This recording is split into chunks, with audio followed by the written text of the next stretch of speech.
कभी सोचा है कि हर बार जब हम कुछ खरीदते या बेचते हैं तो असल में हम इंडिया के सबसे बड़े डिजिटल नेटवर्क का हिस्सा बन रहे होते हैं। जी हाँ, ये है जीएसटी। सिर्फ एक टैक्स नहीं, बल्कि टेक्नोलॉजी का एक बहुत बड़ा जाल। आज हम इसी डिजिटल दुनिया की पड़ते खोलेंगे और देखेंगे कि ये असल में भारत की इकोनॉमी को चला कैसे रहा है। और ये सब शुरू होता है एक बहुत ही सीधे से सवाल से, जो शायद कई लोगों के मन में आता होगा। आखिर ये जीएसटी पोर्टल है क्या चीज़? यही सवाल हमें इस पूरे डिजिटल इकोसिस्टम के दिल तक ले जाएगा। तो फिर ये जीएसटी इकोसिस्टम है क्या? इसे समझने का सबसे आसान तरीका है इसे हमारे शरीर के नर्वस सिस्टम की तरह सोचना। मतलब एक ऐसा सिस्टम जो देश के कोने कोने में मौजूद हर कारोबार से जानकारी लेता है, उसे प्रोसेस करता है और पूरे टैक्स नेटवर्क को, कह सकते हैं, जिंदा रखता है। तो आज हम इसे 5 हिस्सों में समझेंगे। पहले देखेंगे कि ये डिजिटल नर्वस सिस्टम है क्या। फिर इसकी रीढ़ की हड्डी यानी जीएसटीएन को जानेंगे। इसके बाद इकोसिस्टम के बाकी जरूरी प्लेयर्स से मिलेंगे। फिर ये देखेंगे कि डेटा असल में एक जगह से दूसरी जगह जाता कैसे है। और आखिर में बात करेंगे कि ये टेक्नोलॉजी विश्वास बनाने में कैसे मदद करती है। तो चलिए सबसे पहले हिस्से में गोता लगाते हैं।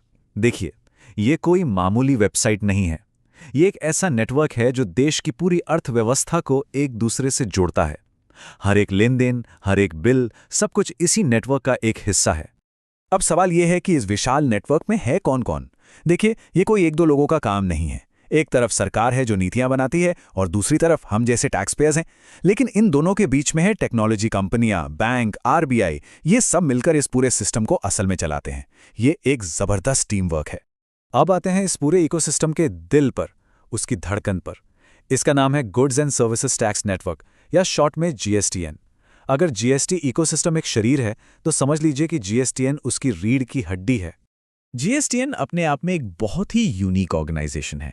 ये एक प्राइवेट लिमिटेड कंपनी तो है, लेकिन इसका मकसद पैसा कमाना बिल्कुल नहीं है। इसका सिर्फ और सिर्फ एक ही काम है, जीएसटी के लिए एक मजबूत और सुरक्षित आईटी इंफ्रास्ट्रक्चर तैयार करना और उसे चलाना। और यहाँ एक बहुत ही दिलचस्प बात है, वो है इसका ओनरशिप स्ट्रक्चर। आप देखिए, इसमें 49% हिस्सा केंद्र और राज्य सरकारों का है, लेकिन 51% हिस्सा प्राइवेट फाइनेंशियल इंस्टीट्यूशंस का है। ये मॉडल पक्का करता है कि सिस्टम में सरकार की निगरानी भी रहे और प्राइवेट सेक्टर की एफिशिएंसी भी।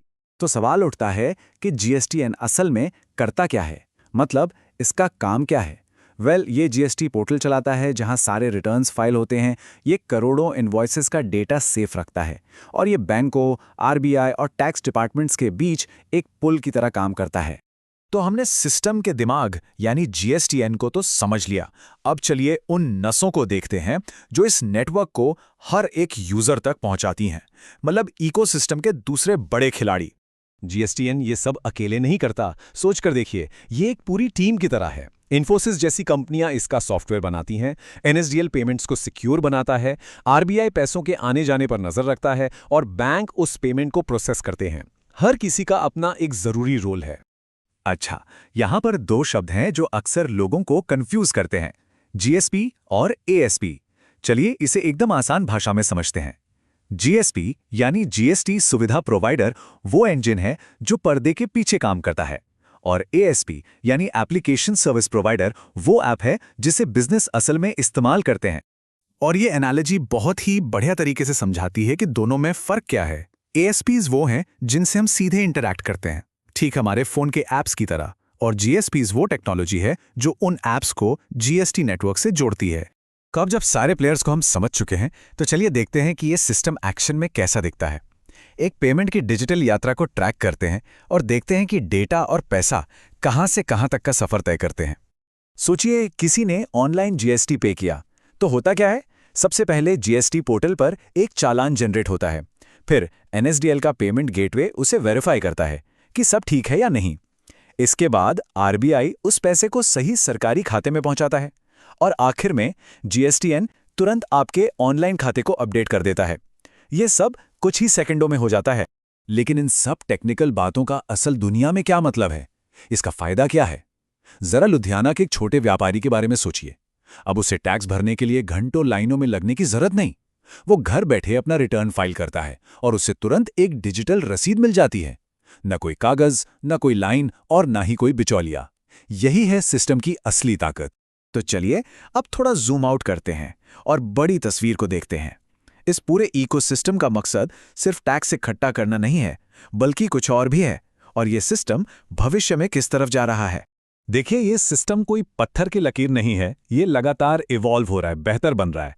2020 में ई इनवॉइसिंग आई, फिर रियल टाइम क्रेडिट मैचिंग शुरू हुआ, और अब तो एआई यानी आर्टिफिशियल इंटेलिजेंस भी टैक्स चोरी पकड़ने में मदद कर रहा है। और भविष्य में जीएसटी 2.0 के साथ ये और भी स्मार्ट और ट्रांसपेरेंट होने वाला है। और यही इस पूरी बातचीत का निचोड़ है। एक अच्छा ट्रांसपेरेंट सिस्टम सिर्फ सरकार के लिए पैसा नहीं जुटाता, बल्कि वो सरकार और नागरिकों के बीच भरोसे का एक मजबूत पुल बनाता है। तो आखिर में ये सवाल बचता है, ये जो पूरा डिजिटल जाल है, ये जो नर्वस सिस्टम है, ये असल में हमें दिखाता क्या है? क्या ये सिर्फ टेक्नोलॉजी का कमाल है या इससे कुछ ज्यादा? और इसका जवाब शायद यही है कि जीएसटी इकोसिस्टम सिर्फ एक टैक्स सिस्टम नहीं है, ये एक कहानी है। एक कहानी कि कैसे टेक्नोलॉजी, पारदर्शिता और सहयोग के जरिए पूरा देश एक साथ मिलकर आगे बढ़ सकता है।